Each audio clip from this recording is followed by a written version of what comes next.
कुछ दिन पहले मैंने आपको एक स्कैनर बताया था जिसके अंदर आप मार्केट में स्विंग ट्रेड आइडेंटिफाई कर सकते हैं और उसमें प्लान कर सकते हैं। एंड ये वीडियो सिर्फ एजुकेशनल पर्पसेस के लिए है। तो चलिए हम सीधे स्कैनर के ऊपर आ जाते हैं। तो ये है हमारा स्कैनर जिसके अंदर आप देख सकते हैं पहली हमारी कंडीशन वॉल्यूम के ऊपर है। वॉल्यूम है वो 20 पीरियड के SMA के ऊपर होना चाहिए, तो जिससे हमें काफी अच्छा सिग्नल मिलता है कि मार्केट में एक्टिविटीज जो है वो बढ़ रही है। इसके बाद बुलिंजर बैंड की कंडीशन आ जाती है। डेली जो क्लोज है वो अपर बुलिंजर बैंड के ऊपर होना चाहिए।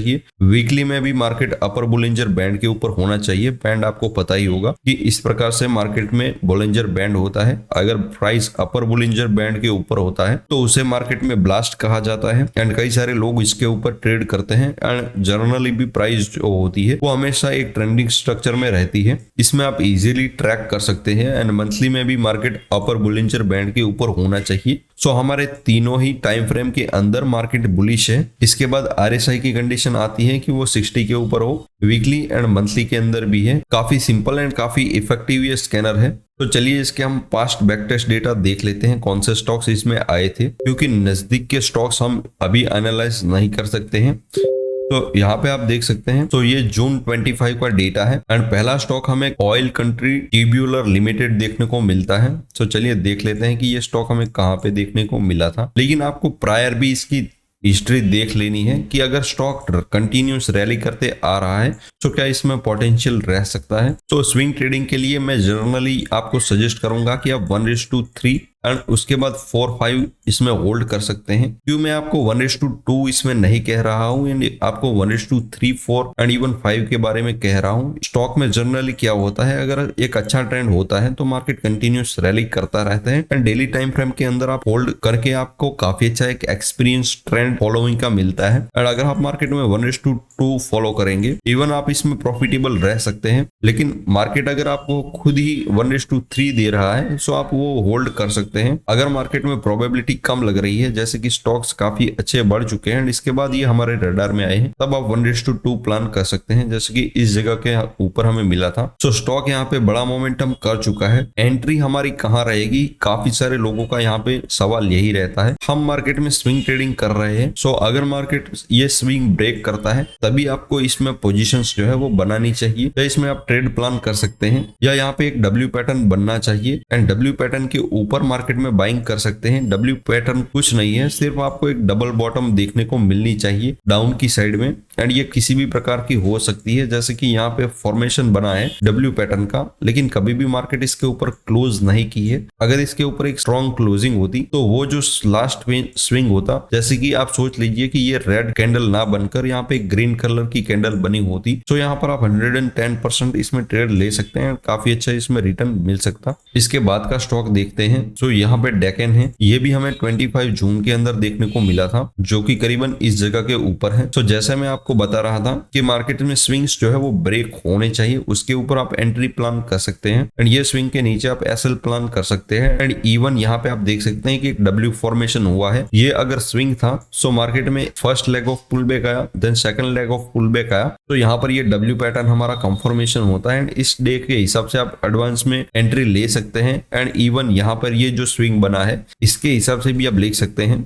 एंड इसके बाद भी आप प्लान कर सकते हैं। ये आपके ऊपर है। जब मार्केट अगर कंटिन्यू ट्रेंडिंग रहता है, तो अगर कंटिन्यू ट्रेंडिंग रहने वाला है, कभी भी वो अपने प्रीवियस जो लो होंगे उनको वो हमेशा रिस्पेक्ट करेगा एंड कंटिन्यू ऊपर जाएंगे। ऐसे स्टॉक्स आप रख सकते हैं अपने वॉच लिस्ट के अंदर। इसके बाद नेस्को हमें देखने को मिलता है, चलिए उसे भी देख लेते हैं। सो ये नेस्को का चार्ट है, ये हमें 25 जून के अंदर देखने को मिला था, करीबन इस जगह के आसपास, जो कि एक परफेक्ट स्पॉट है। आप देख सकते हैं पिछले कुछ महीनों से ये कंटिन्यू कंसोलिडेशन करते हुए जा रहा था एंड इसके बाद हमें ये ब्रेकआउट के ऊपर एग्जिट मिला है। ऐसे भी स्टॉक्स आपको मिल जाते हैं जो कि कंटिन्यू रैली करने वाले हैं। तो इसमें हम एंट्री कैसे प्लान कर सकते हैं। 25 जून के अंदर मार्केट एक कंटिन्यू मोमेंटम कर चुका है और हो सकता है कि बाद आपने इसे देखा हो, तो आपको वेट करना है कि मार्केट कुछ दिनों के लिए पॉज ले। पॉज नथिंग बट कि मार्केट कुछ समय के लिए, कुछ दिनों के लिए एक कंसोलिडेशन करे या थोड़ा सा रिट्रेस हो। तो इससे क्या होगा कि मार्केट में एक टाइम वाइज एडजस्टमेंट होता है। कुछ लोग मार्केट में एंट्री किए होते हैं तो वो कई बार मार्केट में एग्जिट भी करते हैं। प्रॉफिट बुकिंग के बाद मार्केट में फिर से एक रैली आने के चांसेस ज्यादा होते हैं, क्योंकि कई लोगों का हिसाब से मार्केट और भी ऊपर जा सकता है, तो इसके हिसाब से लोग बाय करते हैं। पॉज मिलता है एंड इसके ऊपर आप मार्केट में प्लान कर सकते हैं। जैसे ही आप यहाँ पे प्लान किए होते, यहाँ पे एक आपको छोटा सा स्विंग भी मिल जाता है। और इसके बाद कंटिन्यू मार्केट एक बड़ा आपको प्रॉफिट देकर गया है। अब 1:5 या 6, 7,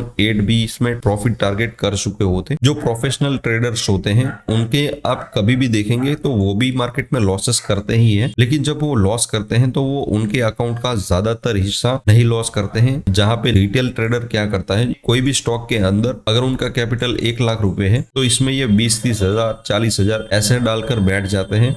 कई बार उनको प्रॉफिट मिल जाता है, जो कि छोटा प्रॉफिट हो या बड़ा प्रॉफिट हो, तो वो उसमें खुश हो जाते हैं। सभी ट्रेड्स वो उसी प्रकार से में लेते हैं। तो जिससे क्या होता है कि जब भी मार्केट एक रिट्रेसमेंट या उसके बाद कोई ट्रेंड जो है वो चेंज करने वाला होता है, उसमें अगर वो लेकर बैठ गए तो उसके बाद वो हमेशा पैसे जो है वो लूज करते हुए जाते हैं और अकाउंट एक बड़ा ड्रॉडाउन ले लेता है। तो 1 लाख की अमाउंट होती है वो यहाँ पे घटकर 30-40 हजार बच जाती है। फिर वो मार्केट को गाली देते हैं कि मार्केट में तो मैंने पैसे लगाए थे लेकिन वो डूब गए। मार्केट हमेशा आपको ये नहीं बताता है कि वो सही है या गलत है, वो सिर्फ अपने हिसाब से चलता है। अगर आपको पेशेंस है, अगर आप सही डिसीजंस लेते हैं, तभी आप मार्केट में टिक सकते हैं। इसके बाद हमें कैंप्रो देखने को मिलता है एंड ये भी हमें 25 जून के आसपास हमें देखने को मिलता है। तो ये स्टॉक भी आप देख सकते हैं। मैं आपको यहाँ पे कई सारे एग्जांपल्स दिखाऊंगा ताकि आप हर एक सिचुएशंस जो है वो ट्रैक कर सकें। जैसे कि ये स्टॉक यहाँ पे हमें ट्रेडिंग के अंदर देखने को मिला था, लेकिन मंथली एंड वीकली के अंदर ये यहाँ पर जाकर ये बुलिश हुआ है। ऐसे स्टॉक्स के अंदर क्या कर सकते हैं, कई लोग मार्केट में हमेशा प्रेडिक्शन के लिए ट्रेड करते हैं कि मार्केट देखो मैंने कहा था और उसके बाद चला गया, लेकिन आपने कमाया कितना एंड कितना उसमें लूज किया वो ज्यादा इंपॉर्टेंट है। जैसे कि ये स्टॉक हमें मिलता है स्कैनर के हिसाब से और स्कैनर के बाद उसमें किस प्रकार से डिसीजन लेते हैं वो ज्यादा मैटर करता है। कोई भी स्कैनर आप यूज करें वो 100% मार्केट में वर्क नहीं करने वाला है। इसमें भी मार्केट में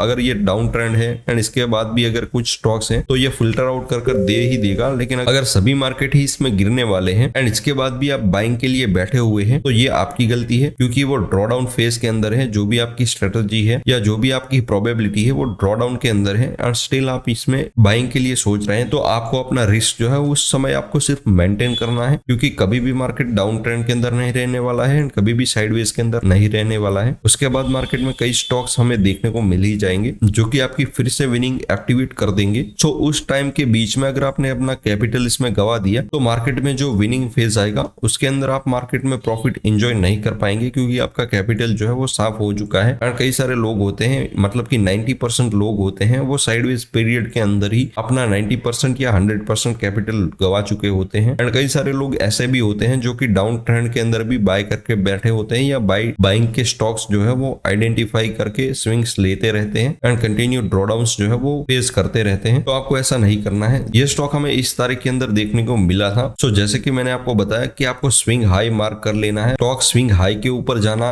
स्टार्ट करता है तभी आप इसमें एंट्री बना सकते हैं। अगर आप स्विंग हाई के ऊपर ही हमेशा एंट्री प्लान करेंगे तो आपकी एक्यूरेसी थोड़ी बढ़ सकती है। सिर्फ आपको एसएल्स अपने मैनेज करने हैं। एंड जैसे मैंने आपको बताया कि ये स्विंग हाई बनाने के बाद ये स्विंग लो बनाया, तो स्विंग लो से यहाँ पे एक डब्ल्यू पैटर्न बनना चाहिए या हायर हाई बनना स्टार्ट होना चाहिए स्मॉलर टाइम फ्रेम के अंदर 4 आवर 1 आवर के अंदर। उसके बाद आप इसमें ट्रेड प्लान कर सकते हैं प्राइस एक्शन के हिसाब से। सो ऐसा कोई फॉर्मेशन नहीं होता है एंड ये पिछले जो स्विंग्स होते हैं इन्हें भी यहाँ पे ये रिस्पेक्ट नहीं करता है। तो मार्केट यहाँ पे जाके एक डाउन ट्रेंड बनाना स्टार्ट कर देता है, तो इसमें हमें कोई ट्रेड ही नहीं मिलता है क्योंकि हमारा स्विंग हाई इसमें ब्रेक ही नहीं हुआ है। इसके बाद हमें MBAPL मिलता है जो कि हमें 25 तारीख के अंदर देखने को मिलता है। इसमें भी आप देख सकते हैं स्टॉक एक ट्रेंड होने के बाद हमें मिलता है। इसमें आप क्या कर सकते हैं, जब भी कोई भी स्टॉक आपको फर्स्ट टाइम मिलता है, यानी कि समझ लेते हैं कि ये स्टॉक हमें पहले भी इसमें रिकमेंड हुआ था जो कि कुछ महीनों पहले था, तो आप उसे एक लिस्ट के अंदर डालकर रख सकते हैं। क्योंकि मार्केट में कई बार क्या होता है कि हमने कंडीशन डाली हुई है कि मार्केट वीकली के अंदर एंड मंथली के अंदर बुलिंजर बैंड के ऊपर की साइड में जाना चाहिए। तो जब आपको मार्केट में एक ट्रेंडिंग स्ट्रक्चर देखने को मिलता है जैसे कि यहाँ पे मिला है, तो आप इसके थर्ड में भी एंटर कर सकते हैं बिकॉज मार्केट इसमें क्लोजिंग भी किया है। तो यहाँ पे आप एंटर कर सकते हैं एंड ये 25 तारीख के अंदर करीबन यहाँ पे मिला था। सो मार्केट में आपका ट्रेंड जो है वो मिस नहीं होगा एंड अच्छी जगह के आसपास आप मार्केट में बाई कर सकते हैं। EMI का आप यूज कर सकते हैं जिसके अंदर काफी हमें अच्छे ट्रेड मिल सकते हैं। तो हमने कुछ 7-8 स्टॉक्स इसमें से देखे जिसके अंदर हमें 2-3 में काफी बड़े प्रॉफिट देखने को मिलते हैं एंड कुछ स्टॉक्स के अंदर हमारे SL हिट होते हैं। सो यहाँ पे प्रोबेबिलिटी एंड मनी मैनेजमेंट आप देख सकते हैं। मार्केट में हमें 1:2 से ज्यादा के 2-3 ट्रेड देखने को मिलते हैं एंड एक ट्रेड हमारा 1:4-5 भी गया था। दूसरे में 2-3 में अगर हमारे SL हिट हुए होते होते तो हमारे यहाँ पे 3 बार SL जाता